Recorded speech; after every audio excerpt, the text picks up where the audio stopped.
All right, everybody, welcome into another Friday edition here of Coffee and Celtics. And fresh out of the booth, back from Springfield, as you can see, we got special guest Drew Carter is in the building with us today. Let's stop playing around. This is Green with Envy. Let's lock in.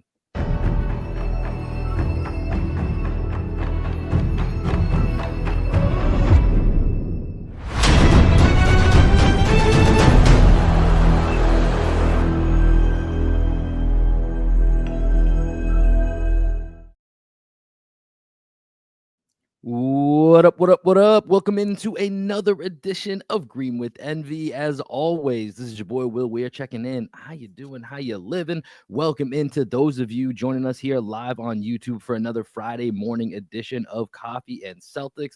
Of course, you know I always have with me here my best friend, co-host, and the coach of our podcast, the one and only Greg Menakis, but we got to get right into our special guest joining us today. He is the voice of the Boston, so the full-time voice of the Boston Celtics, your play-by-play announcer, the one and only, our friend Drew Carter. Drew, what's good, man? Good morning, fellas. Great to see you again. Thanks for having me on. It is a little weird to hear that, and honestly, I don't fully embrace it because for me, Mike is always the voice of the Celtics, and it was good to see him. He was at the game Friday against Milwaukee. Hi, Greg. You have some buffer.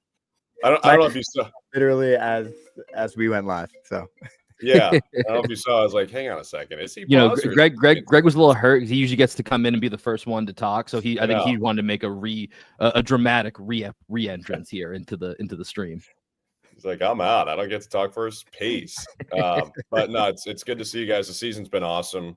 We just won our 20th game last night. We're 20-5. Like we're doing the same thing we did last year, and I think Celtics fans should feel really, really good about how the team looks. And on a personal level, it's just awesome to do every game. And I feel like we're in a really good flow right now, and the team is just a blast to watch. Like every time Peyton Pritchard does something good, an angel gets its wings. So to be courtside for that is pretty sweet. Well, let's start there, Drew, because what I want to do with you here today, and by the way, those of you joining us here, if you guys do have questions, definitely put them in the chat. We'll try to get to those throughout our time here that we have with Drew. But I want to do a little bit about on the Celtics team itself, and then you mentioned the personal side of it for you. I'm always very curious as to how that's going. So I do want to check in with you on what it's like to live in the city of Boston as part of an NBA championship team. Check in how your first year full-time play-by-play is going, but Let's start with last night where the Celtics get this 123-99 win after 4 full days of rest. Nice little NBA Cup scheduling buffering in here where the Celtics get some much needed rest and some practice time. And so they come back last night against the Pistons, get that 123-99 victory. And you already mentioned it, another stellar performance from Peyton Pritchard. And so my first question for you, is there anything that you enjoy more than coming up with more Peyton Pritchard nicknames? It's truly one of the highlights of the job because so many words start with P. You put any word that begins with P in front of the letter P and bang, you have a nickname. How many could you roll off right now? Let's see. Well, I do feel kind of like a carnival animal when you ask me to do that, but I'm happy to. That is the job. So, that's fair. We can move on. No. I'm kidding. I'm totally kidding. Crypto P, Pro Am P, Public Park P, Post Up P, Put them in the Rim P, Payday P, Pay Me P, Prolific P, Parking Lot P for a long one, Pass P, and then Fast PP is somehow the only one that's actually on his Basketball Reference. You know what? To be honest with you guys, I think my favorite Peyton Pritchard nickname is P Rabbit, which, predates my time with the Celtics. I think it's just so good because, let's just call a spade a spade. You got a little white dude running around out there, and he doesn't really fit in necessarily, and he's actually dicing you up. Like, dude, that's P Rabbit from 8 Mile. It's just such a good comp, I think, and it's great, and I think he embraced it. He's been awesome with all that stuff, but Peyton Pritchard to me is like a perfect example of what can happen when you have ultimate belief in yourself and you put the work in to back that up. And Peyton Pritchard, he's been about this life. A couple of years ago, he wanted to get traded, and I think that rubbed some people the wrong way. And I understand that, but you see why now. He always believed he was capable of this. It just took him some time to get the opportunity with this team. But watching him do it is so fun, man. Like, he is just a treat to watch, especially when you see what he does behind the scenes. Now, obviously, you get to hang out with Scal every game, and he was there for some of the Isaiah Thomas stuff that was happening. Have you talked to him at all about how the Peyton Pritchard experience right now compares to what was going on when it was IT, the king of the fourth? A little bit, yeah. I mean, I talked with everybody about what it was like when Isaiah was there, and when he was really cooking, like when he was finishing top 5 in MVP, it's weird. There's a sense that even though that wasn't the best team, anyone here has covered, that was the most joyful. Like that was as much fun as anybody has ever had covering the Celtics, even though, no one really thought they had a chance to win it all. Like, that team was just really fun. I mean, I could be wrong in the moment. Maybe people thought they did, but it was more about like the experience of IT. And in hindsight, people look back on those days so fondly. So this is a little bit different, right? Because it's not like, he's not the leading scorer on the team. He's not starting. A lot of the time in the fourth quarter, he'll hit the bench like with 7 minutes left. But he's the top bench scorer in the fourth quarter in the NBA. So like, he plays enough in the fourth to have moments. And even if it's not happening at the end of game, he has so many signature moments already this year where it's like, I think people in 5-10 years will look back on this as like the Peyton Pritchard season. But hopefully it's just the beginning, right? Like, he's a young guy. He could get even better than this. Watching now up close in your second season, and I was thinking about this where, 3-4 games into the season, right, when Peyton Pritchard started to kind of have his glow up, it was almost, I guess he could win 6th man of the year. Like, it's okay, let's get a little clickbait topic out here, and let's talk about him winning 6th man of the year. A few games later, it was like, oh no, he could be a real candidate. And now we're a quarter of the way into the season, and for at least the last 2 to 3 weeks, he's been the betting favorite and feels like he's got that inside track. So I'm curious to from your perspective, Drew, you watched him last year, you've seen him this year. What's the biggest difference that you've seen up close between Peyton Pritchard last year and this year? Well, I think it's a snowball effect, Will, honestly, because to me, the biggest difference is his confidence and his self-belief, which, and this is twofold, right? Like I said earlier, he's always believed he can do this. But it's one thing to believe that and know it in your own head. It's another thing to actually do it and show it to everybody. And when he started doing it at the beginning of this season, it's just gotten better and better. And I compare it to, no, Rui, but we're going to get on that. We did not figure out why Luke was all business in his celebrations. I think it was because he had a fresh cut and he didn't need to say anything else. That the cut spoke for some guys. The play speaks for itself. For Luke, it's his play and his fresh cut. But with Pritchard, I compare it to a little bit about, and I'm glad Rui's watching because he's Portuguese, like Nemias Keita, the way he was improving at the start of the year, it was almost like he was a computer like being coded in real time and figuring out, how to solve problems in the moment, because Keita just had like almost no NBA experience. Pritchard is different, but he's improving, I think, at a similar rate because he's doing things in games that we've never seen him try before. Like last night, the one that made Scal freak out, I think it was his last bucket of the game where he's like slow playing guys, puts someone on his hip, and then, the big man is there ready to challenge. And he like almost like did a magic trick or something because nobody was even challenging him at the rim and he just laid it in. And it was a little bit like Luka. I think he just caught the defense off guard with how slow he played it. And then all of a sudden he was at the rim. That's something we've never seen him do. The step back, like James Harden style, where he somehow covers like 8 feet on a step back, and it's not a travel, I think. That we've never seen him do. He's more comfortable unveiling stuff that he's been working on behind the scenes that he's never like actually tried in an NBA game. And he is so in command every time he's out there, which I think is why, like, and Scal's brought this up because he wants to gloat a little bit. He said that thing on KG's pod, like if Peyton Pritchard started, he would average 27 and 8 for somebody. And last night he had 27 and 10 because when Pritchard is in the game, his hand is on the wheel. Like he's in control. Unless he's playing with like Tatum, Brown, and White, then obviously he's not going to handle it as much and he's more of a spot up shooter. But when he's in the game with a chance to control it, it's just a treat to watch because he sees what he's about to do like 5 steps in advance. And that just comes from supreme confidence, which he's earned with his hard work and now doing it in the game. Well, a couple things more about Pritchard before we move on, because we got a bunch of questions in the chat. People are excited to have Mr. Drew Carter joining us. I think with Pritchard, what really makes him special, especially in Boston, the fact that he's the sixth man and you get that crowd swelling of energy behind him as he enters the game, right? Like he already is an injection of energy coming off the bench, but now the crowd is anticipating his arrival into the game, much like KP when he comes out of the locker room late, sipping his cappuccino, whatever he's drinking. I think that part is very special with Peyton Pritchard. The other thing with Pritchard that I was just thinking about, though, is like I've made the comparison on this pod many times to what his potential could be as a player. Another nickname there, Potential P. I also a couple was in the chat. Somebody said, "Cool Genuine Phil says Lil PP," which I think is just funny. I think this is Lil my favorite PP. one right here from Landon. Penetration P.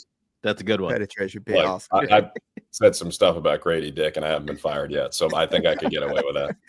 Hey, I was proud of you in that moment, my friend. I heard what your Scal didn't kind of like take the bait on all of them, but I enjoyed what you were doing out there. When Scal, when he doesn't take the bait, guys, that's him on his cough button because he's laughing.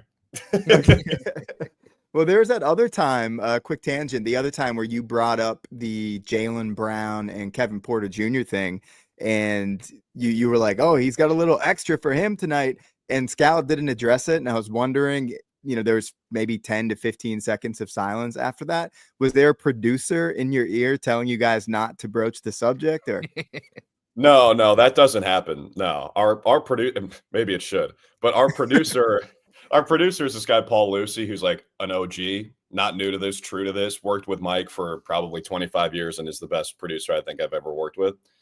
He doesn't, like, he trusts us. And the Kevin Porter, Jaylen Brown thing, I was honestly not sure about how to handle that because, part of my job is to provide context to what we're seeing. And I was like, if Jaylen Brown really goes at this guy, I should probably explain it to the viewer. But I mean, it's such a touchy subject and sensitive for a lot of people. And, for those who don't know, I'll just say it, like, Kevin Porter Jr. was charged with domestic violence at the time he was dating Kaiser Gondrasek, who's now Jaylen Brown's girlfriend, the WNBA player. And so I had a feeling, like, obviously Jaylen Brown knows the history there. And like, I thought for sure he would go after him. Yeah. He's got the lyric that goes with it. Yeah. Right. So like, I thought the best way to do it was like a subtle hint at it. Like, if you know, but it really wasn't the moment to bring it up. Now, if those two got in a fight or something, I probably would have specified it. But no, to answer your question, Greg, no one was like, hey, easy with that. That doesn't happen, which, again, is usually a good thing. Sometimes we do need someone to reel us in. Well, hey, while we're talking about you working with Scal here, let's get to one of these questions that we got in the chat here from our guy, Phil. He wants to know, Drew, what is your most hilarious moment working with Scal? There are so many that I actually started writing some down during last season. Like, I have a note on my phone called Tales from the Road it's mostly just hilarious shit that Scal and Cedric Maxwell say. Like two of the funniest dudes I've ever met in my life. Maybe two come to mind from last year, and I'll keep it quick. And I might have shared one of these on the pod last year, but number one, we were in Minnesota. Scal made a dinner reservation at 5:00 because he's an old man and does this radio show in the morning at 7 a.m. So to his credit, he does need to wake up early. Here I am, and it's 10 a.m. And like, obviously I'm By the way, I love that you call it a podcast and just give him shit and that he just gets so furious every time. It's so funny. Well, it's a running joke at this point. And that's one of the things about doing every game together is we do get a chance to like develop those. Hopefully people feel like they're on the inside of the joke. That's kind of the idea. But so anyway, Scal makes our dinner reservation at 5 and we're in Minnesota. We're in my home state. Scal's like, I got a place. I'm like, all right, bro, let's see it and see what you got. So he makes this dinner reservation for 5. We walk over from the hotel. It's like a 5-minute walk. Obviously, it's freezing and windy. Get there at 4:57. Scal goes to open the door. Locked. Still not open yet. We're going to be the first people in there for the blue plate special at 5:00. Locked. And then Scal's like, I never get embarrassed, but I'm embarrassed right now. Like, I know you guys are going to kill me about this, for the rest of my life. And we have old man trying to eat at 5 and the restaurant's not even open yet. And then we were flying to Oklahoma City and we're on the descent and we're looking around and it's like North by Northwest with the big like cornfields and there's nothing around. And it's like, where are the planes? Guys like, why do people want to go to Mars? Like just colonize Oklahoma City. There's so much fucking space.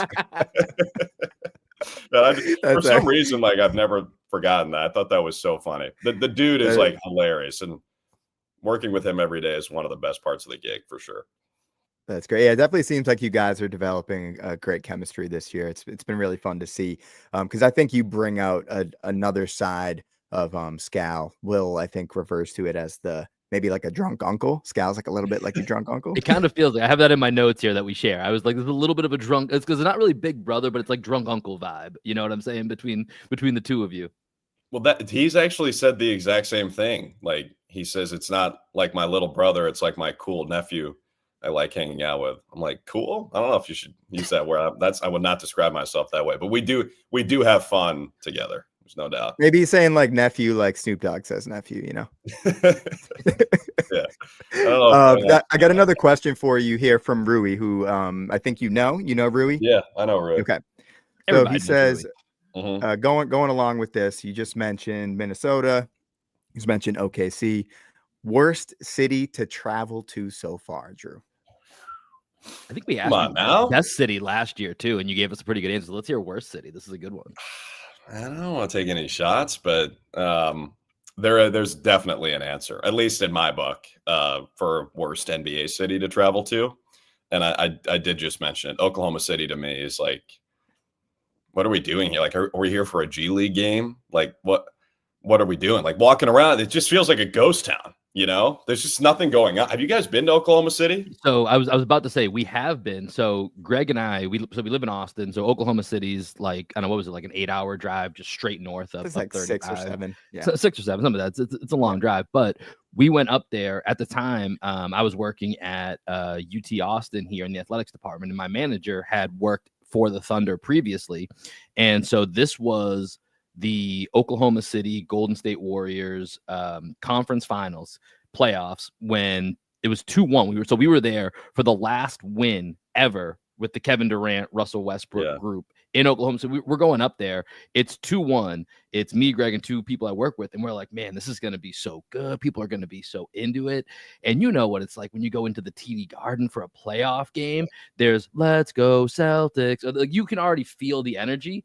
People were quiet as if you were walking into church going up the escalator. And I was like, what is happening? And my boss had told me, and I didn't tell them about the convocation that they do before the game, where they have a prayer for everybody. I don't know if they still do this. You know what, dude? Now that you say that, Will, yes, they do still do that. Yeah.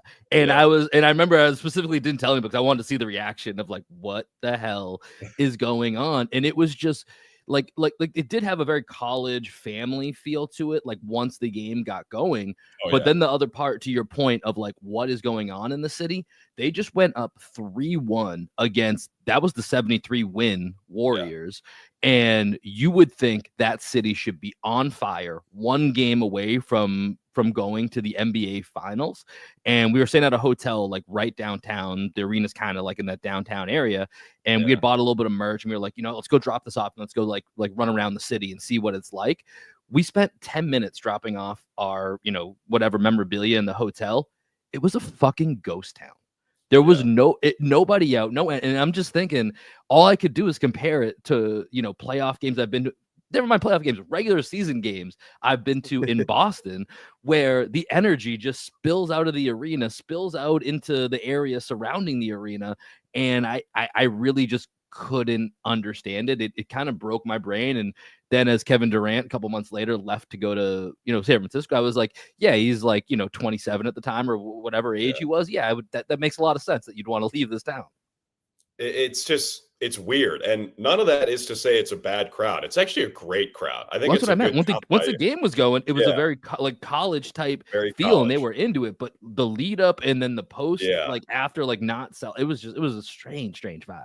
I know. Yeah. And like, I hate to take shots, and it's not to say OKC doesn't have redeeming qualities or nobody should live there. Like, I'm sure people love it if they live there, but if you're kind of parachuting in and you're coming from like New York, Toronto, like Chicago, Dallas, and then you go to Oklahoma City, it's like, man, this one of these things is not like the other, dude. It is a lot quieter than most NBA cities.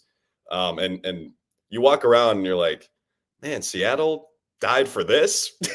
It's kind of pisses me off because I love Seattle. That's one of my favorite cities I've ever been to. Scal is from Seattle. Like, it'd be sweet to go back there. And it seems like, within a few years, they will have a team. Yeah. They will have a team. But man, Oklahoma City is a strange one. Now they got a great team, so we might be spending a week there in June. But the city itself is kind of a mystery. When did the Celtics play the Thunder first time? January. We're in Oklahoma City in early January. That first week when we play Denver, OKC, and Minnesota on the road, and Houston, by the way. Houston. That's a monster road trip. I got the schedule pulled up here. Yeah, it's Minnesota on a Thursday, Friday it's Houston, so back to back. Then Sunday in OKC, and then Tuesday in Denver. That's a monster 4-game road trip in early January, first week of January. It's the toughest week of the season. Maybe like it's that one and the one we just finished with 5 games in 7 days. That's the toughest week of the season. I remember when the schedule came out, we did like a bunch of content around the release, and we looked at that and we're like, what the fuck? How did we end up with that? I mean, from our perspective, it's going to be really fun. We have like 4 awesome games and 3 awesome cities. That'll be a fun week. For the team, I'm sure they're pissed off. Like, how do we end up with those teams in a row? And before the season, the funny thing is, it's like you got the top 3 teams in the West from last year, and you got to see Ime Udoka and a team that's placed hard as shit. Now I think Houston is ahead of everybody except OKC in the standings. Yeah. Like, they're really good. So they're in second place right now. Yeah. All right, let's get to some more questions from the chat because we've got a lot. People are excited that Drew's here. This one is from Landon. Drew, how do you feel every time Scal acts like someone's career is over every time there's a stub toe out there? Landon, I haven't really seen that.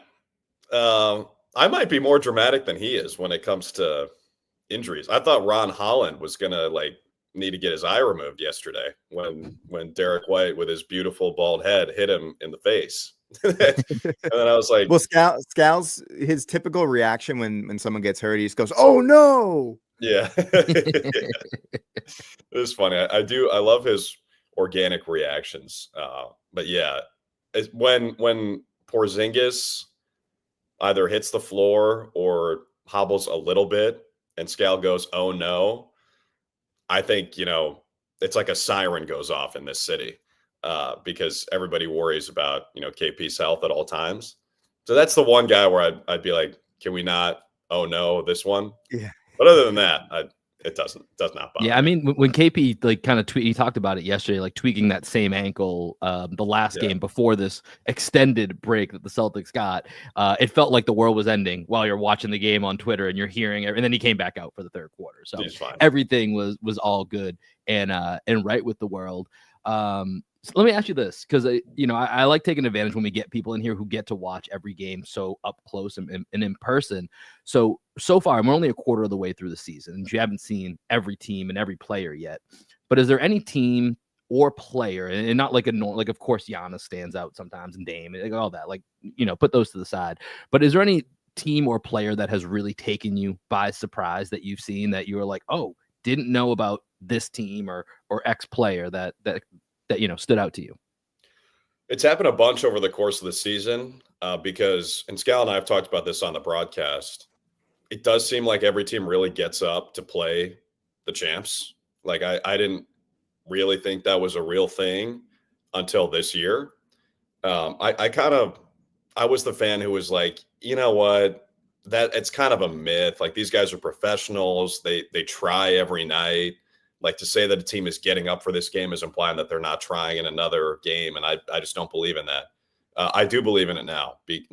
Sitting in that spot and seeing and hearing all the shit that goes down on the floor, I do believe it. Like, seeing RJ Barrett looking past our table to talk shit to some Celtics fans. And I'm checking my notes. I'm like, did he ever play for us? Did we trade him? Like, why does he hate the Celtics so much? Oh no, it's just like they get up to play the champs. That Raptors game is a great example. They're on a back-to-back. They got whooped the night before. I don't even remember who. And then they came to our place and took us to overtime. And I don't even think the Celtics played that badly that night. It was just like the Raptors got up to play that game. Everybody does. I think the Pistons team we saw last night, they're pretty impressive, to be honest, especially not really last night, but last week on that Wednesday when they came out completely flat. JB Bickerstaff like pulls a lot of his guys. Cade was in foul trouble, but still, I do think it seemed like you were really impressed with Sasser. I said, dude, Sasser gets in there and just like fucks stuff up. So sorry for the language, but he gets in there and just messes stuff up. Like he flies around. He's super physical with Pritchard. Pritchard got away with a push off last night where it looked like an offensive pass interference where like if you extend your arms to create space, you should get called for that. He got away with one last night because Sasser was just in his business. And then I think he blocked a three that Pritchard shot. He's just all over the place. So you see guys like that who like a regular NBA fan might have never heard of. They come in off the bench and completely change the energy of a game. And that's another cool part of the job is you see that every night. In terms of like the most impressive dudes in person, I would say Steph and Ja this year have been the three who like really make your jaw drop. Steph, obviously, unfortunately, we've seen that happen in the Garden before. Edwards, I think, is the most athletic player I've seen in person. We haven't called a Lakers game because, only doing the road games last year, and the game at Staples or Crypto was a national game. So I didn't get a chance to call that one. I've seen LeBron in person a couple times, but never courtside. If I saw him in courtside, maybe it'd be different in his prime. But Anthony Edwards is just a freak of nature. Like the way when he drives, his almost looks like his body is parallel to the ground. It's just ridiculous. So he's one. And then obviously Ja controlled that game over the weekend. And he's obviously a freak too. But every team has a couple guys like that. Yeah, it's rare that you kind of have a guy who comes into the Garden and is the best player on the court kind of by far. You know what I mean? And I think Ja was like that in that Memphis game where the crowd was just waiting for Ja to take over in certain moments. And then obviously that baseline dunk that he had, there's like only a few people I've ever heard that noise from out of a TD Garden crowd. Yeah. And Ja's definitely one of them. LeBron, definitely one of them. And then I'd say probably Giannis, but like earlier Giannis. Just thinking back over the years, just watching the Celtics. Will, can you think of any other people that have elicited that sort of reaction? Vince Carter. Vince Carter, definitely. That's good, especially like early on Vince when he was like that 3-pointer. I thought Vince was going to be the next Kobe, basically at that point. Yeah. Or be the next Jordan. Vince Carter early in his career hit this like buzzer beater where he was falling out of bounds to beat the Celtics when he was on the Raptors, maybe his like third or fourth year in the league. And I remember that moment. It was just like special, magical feeling you get when you see these guys that transcend humanity, on the court. And I think that's what Ja does. Definitely Steph too, right? I mean, like really early Steph, he did that to everybody. I mean, seeing him for the first time, I like the way you phrase that, Greg, like the noise you hear from the crowd. When he threw that dunk down, it was like we had just seen a murder or something. It was crazy. He's really fun to watch, and they're good, dude. Like Memphis is very, very legit. Yeah, Memphis feels like that's one of the looking big picture here, like you mentioned, like, hey, maybe we'll spend a week in OKC later in the year. Like when I look at teams that could really, match up with the Celtics. Like Memphis and OKC are kind of the two teams thus far in the season that I look at that I'm like, those are the two teams that over 7 games. Because there's other teams, like I look at the Cavs and like I absolutely respect the Cavs. Like the Cavs, I've been 2 years burnt by how I thought how well that core 4 was going to work. And so this was the first year I was like, all right, I guess they're just the same. And now we're seeing them mesh. And I still think I have trouble seeing them win a 7-game series against a fully healthy Celtics team. They can get a game or two, but I think it's OKC and Memphis are the two kind of teams I look at that have the versatility and the depth and the top end talent that can at least match up with the Celtics. Like I feel like you need all 3 of those components when you try to look at a 7-game series.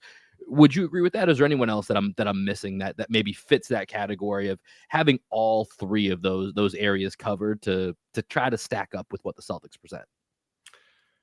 Yeah, I think about Houston. When you talk about depth, the Rockets have a shit ton of it.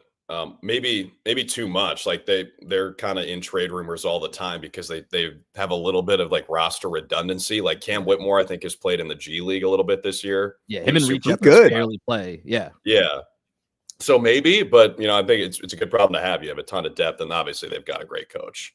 Um, so maybe Houston. I mean, the one in the East, and this is going to sound crazy, but it's Atlanta. Like watching what they did to New York, they have gone on the road to Boston, Cleveland, and now Madison Square Garden, beating all those teams in NBA Cup games when, the stakes are pretty high. It seems like guys really care about the NBA Cup this year. And the Hawks have beaten all those teams, and they beat the Celtics without Trey. They have quietly assembled a really good modern NBA roster. If you look at how long they are on the wing, the way that their guys are so active, and I think it like feeds into each other. Like, for example, I think Jalen Johnson sees Dyson Daniels get a deflection, and then Jalen's like, I want to get one. And then DeAndre Hunter, when he's playing, which he is right now, and he looks amazing, he's like, I want to get one. And then they draft this kid, Reese number 1, and he slides right in and like plays good defense and cuts and moves the ball and is a perfect fit. And they have a lot of depth in the front court too. They built the perfect roster if you want to win with Trae Young, where Trey is tiny and can't defend at all and it's going to get hunted. They can protect him as much as you possibly could with an NBA roster. So I don't know if the Hawks can do that 4 times in a 7-game series against a really good team.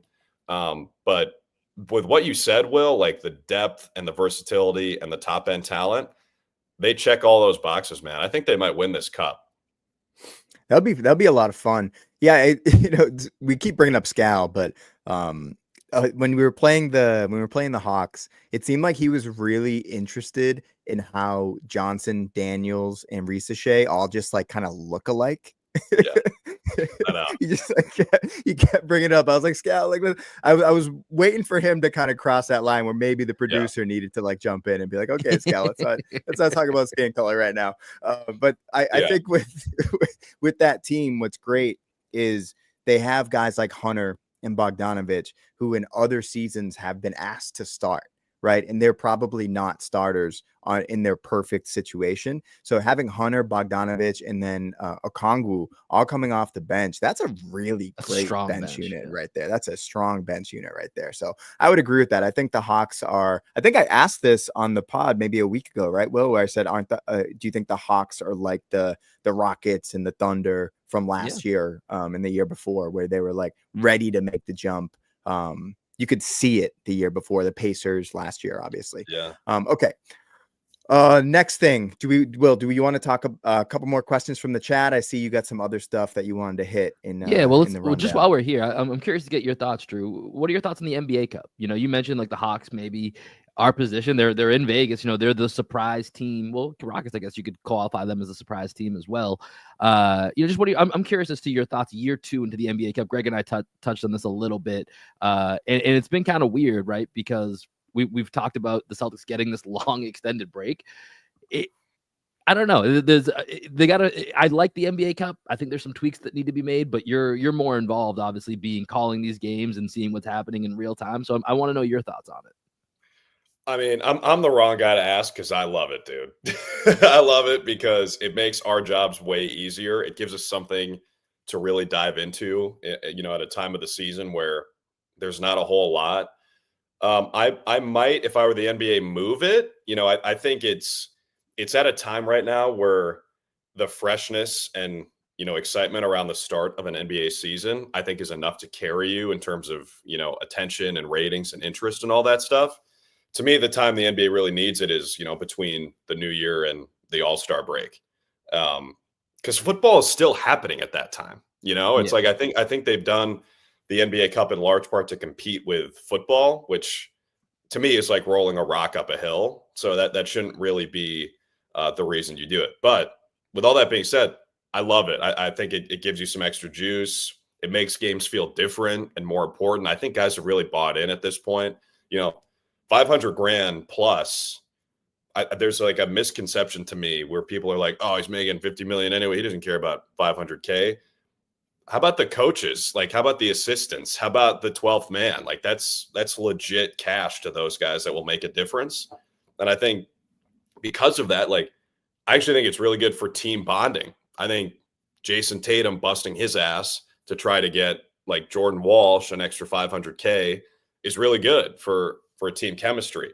I love it. Like, I'm a big fan of it, and hopefully we get a trip to Vegas out of it at some point. That That'd would be be nice. a Yeah. nice little bonus. Our you mentioned competing with football. Our idea that we came up with when we were brainstorming was to make the day before Thanksgiving and the day after Thanksgiving the cup, the final day of the cup, right? Well, the Eastern Conference the day before Thanksgiving, the Western Conference the day after Thanksgiving, so that everybody understands that we're not going to compete directly with football, but we are going to own Thanksgiving week, just like football tries to do as well. And that's something that, I think could work, because there definitely needs to be some adjustments made to how the NBA Cup does it. But I agree with you overall. I think it needs to be New Year's to the All-Star break. Yeah, I think the whole it's All-Star weekend. That idea with owning the time around Thanksgiving is if they're going to leave it at this time slot. And I think, Drew, we talked about Seattle getting a team. I think when NBA expansion happens, it's going to be easier to have this make a lot more sense, because then they can go to 16 teams in each conference, and you can actually do it World Cup style, where there's 4 groups of 4 essentially on each side. And then you can actually stack those games so that they're happening. Because the issue with even the idea of the Wednesday and the Friday is there's 15 teams in each conference. So you're going to have multiple teams not playing just because the numbers don't even out. And so I think that's one of the parts with, like, our guy Ruin here talked about, this is why we studied math, is to understand the NBA Cup. Is World Cup is a little bit easier because it's all happening kind of at the same time. So exactly what it is. Whereas the Celtics were finishing their group play with another game to go. And for a while, you guys are talking about winning by 17 and what that means with the Magic and how that and it was like halfway through that game, it was kind of became apparent. Doesn't matter if they win by 17. It's that specific scenario is out of play for tonight, and we're gonna have to wait until 4 days later and kind of see what happens. So I think to build the proper drama, they need to get those expansion teams in, and then I think you can actually set it up in these sets of 4 that work a lot cleaner than these, the groupings of 5 that they currently have. Yeah, I'm glad you brought that up, Will, that Chicago game, because the NBA totally tripped us up by putting out those scenarios. And like, we're looking at it like, wait, what? We can get in today? I thought I had a great handle on it. And then I saw that tweet and I'm like, I don't know shit.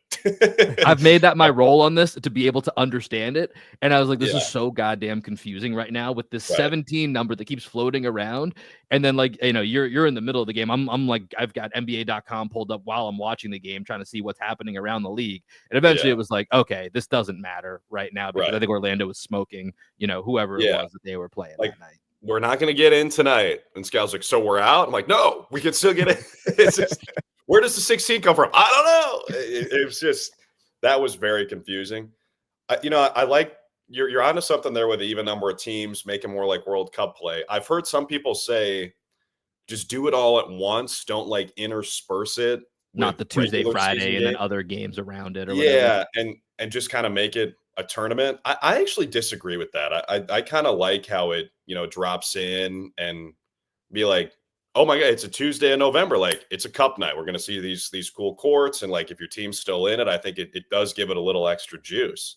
So I like the way they do it. And I give the NBA a ton of credit for how they figured out how to keep these games as regular season games. And then there's also this cup, and it really does seem like people have bought in within the league. So I love it. And then you end up with stuff like Trae Young. We get a Trae Young beating the Knicks at Madison Square Garden in a playoff atmosphere in early December. Like, that's awesome. So on the whole, I'm a big fan of it. Now, I do think the point differential thing, it leads to like just some weird stuff, but weird is not bad. Like, change is not always bad. When the Knicks are beating the Magic by 35 and nobody's pulling any starters, to me, that's good.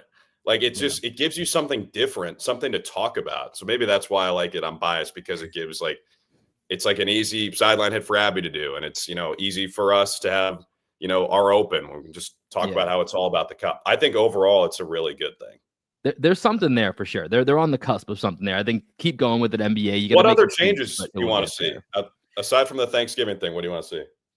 I mean, like you said, I think like I don't actually, I like the point differential. I'm in between on the other idea you mentioned of like the Tuesday Fridays, or should it be continuous? I Yeah. could see it either way, because I think the part for me with the Tuesday Friday thing that they need to get rid of is it's really, I don't know. I think it takes away from the cup when they do, like, let's say it was the Celtics and Bulls play Wednesday and Friday, or Thursday, or Wednesday, Friday, but Wednesday's not a cup game, but Friday's a cup game.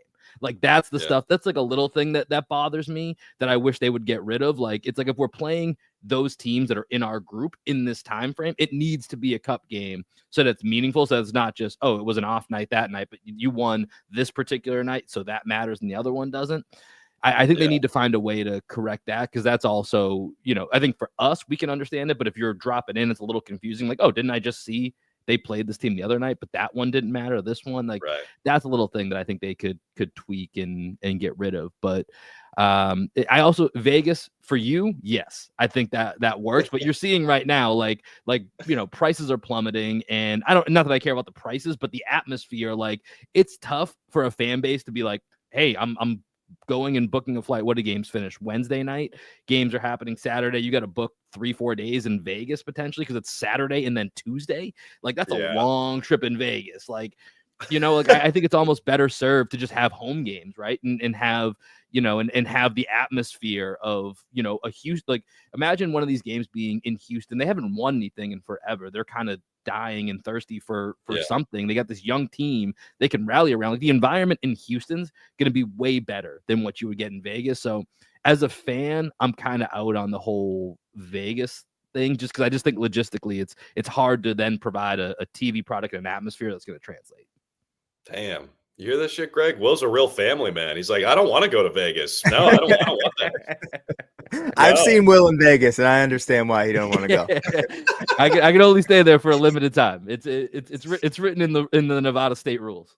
Bad memories, or lack thereof. It is kind of a big ask, like right before the holiday season, like take a trip to Vegas. But flip side, maybe people do have time off work. I don't know. I mean, it does seem like, and this isn't just the NBA, this is every sports league.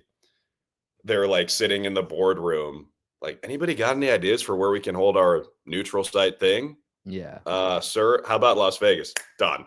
Every time. Like, everyone wants to go to Vegas, and they're going to put a team there.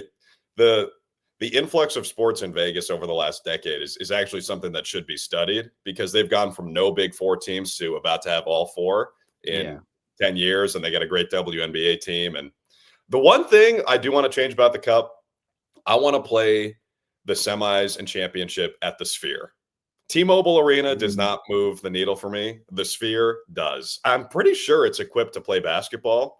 Like, put it there. They did what? UFC there, I think. I think that's the only sporting event they've done at the Sphere so far. It was really cool. The UFC event was really cool. It's U2, Grateful Dead and Co., and UFC. That's what they've done. And as much as I hate to give Jim Dolan money and or publicity, the Sphere is incredible. So put the NBA Cup at the Sphere, because this whole thing is about like novelty and showing you something new. That's another thing they can do. And I want to go. All right, Drew, we got you for just a few more minutes here. I want to talk a little bit about you personally here, and just kind of do a quick check-in before we let you go. I referenced when we first logged on here, you're right back from Springfield into your chair here at the TD Garden. So you've been in The Simpsons, you've been in Toy Story, you've been in Big City Greens. Well, look. What's it like to be a cartoon? There it is. You guys see that? If you're watching on the stream, I got a Bengals Cowboys shirt with Bart and Homer on it. I did the Simpsons Fun Day Football on Monday. We took an NFL game and animated it live, real time, like it was happening in Springfield. The whole, idea behind the show was Homer was having a hot dog inspired fever dream that he and Bart were in the NFL. And, if Homer wins, then Bart has to go do his job at the nuclear power plant. Bad parenting, but that's kind of Homer's MO. If the Bengals won, then Bart would get all of Homer's desserts for a month, not February. It had to be a month with at least 30 days. So that was like the idea. And the Simpsons writers and voice actors gave us so much content. It was incredible. Like they actually treated it like an episode of the show. I think they had 45 pages of dialogue, which is about the same as, a typical Simpsons episode. So it was incredible, like to be a part of that. I never watched The Simpsons until I got that assignment. So in like August, you'd never seen. This is like you not seeing Christmas Story. That's what I'm ending with too, to see if you've caught up on this. That was literally my last note I have on our rundown here. Is I have to ask you about our Christmas Story, but now we got to scrap that all together. Never did you grow up in like tell me more about your childhood. How did you miss all of these things? Like I'm concerned now. Probably grew up in Oklahoma City. Yeah. I had never seen a full episode of The Simpsons until I got the assignment. No, I had never seen it. I was born in 1997, so I think that was like it's still running new episodes. That's not an excuse. I know, but Will, come on.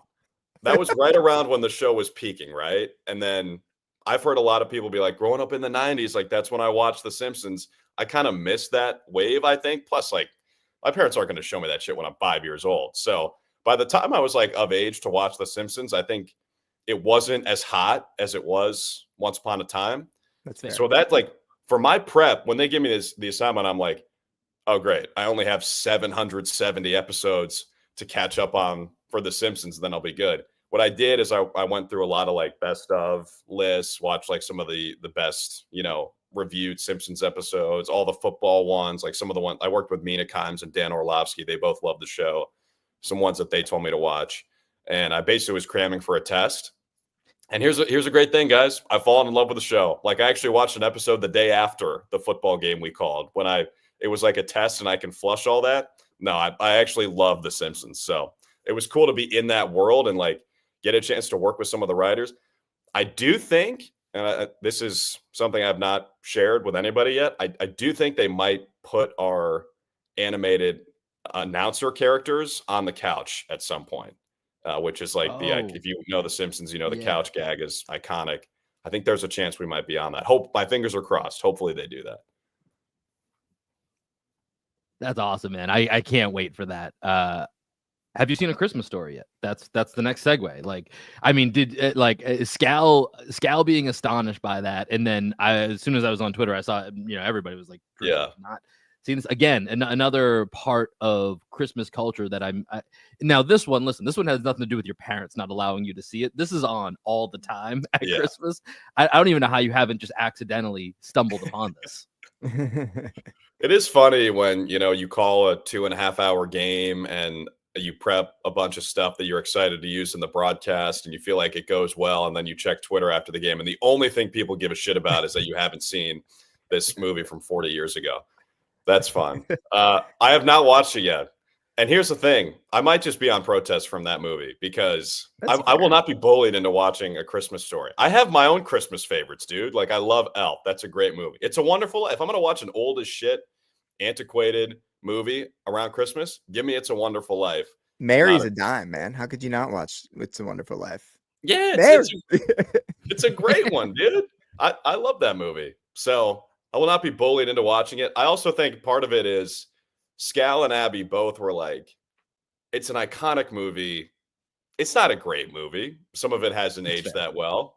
So I don't know. I think I'm okay having that as a blind spot. What I am going to do is, as we get closer to the holiday, watch like a compilation of best moments from A Christmas Story and use a reference, which I did that, I think, with Billy Madison early last season. Scal referenced something from Billy Madison and it went over my head. The funny thing is I actually have seen that movie, but it went over my head and I was like, all right, fuck this guy. I'm going to get some Billy Madison references and just fire him and see if he gets them. I can't remember if I actually ended up going through with it, but there will be A Christmas Story reference at some point. But just you two will know that I'm a fraud because I'm not watching that full movie. If you could somehow work in the shampoo conditioner bit into a broadcast from Billy Madison, I will give Jaylen Brown the $25K that you owe him. All right, so that's my prep for the next game. When we play the Wiz, because we'll be up by 50 in the second half. It'll be all Billy Madison and Christmas Story references.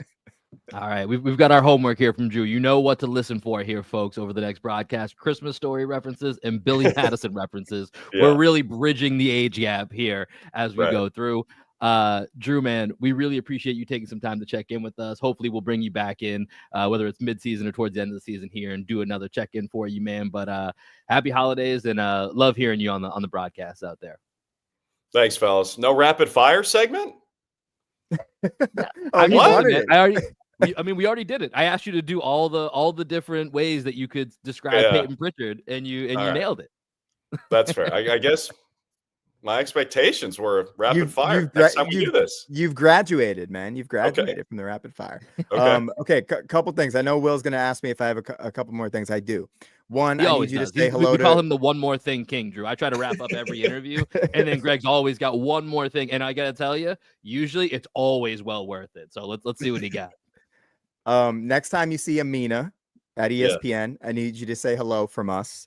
Will do. You know, and let her know that we want her back on the show. I know she's a busy girl these Yeah. days.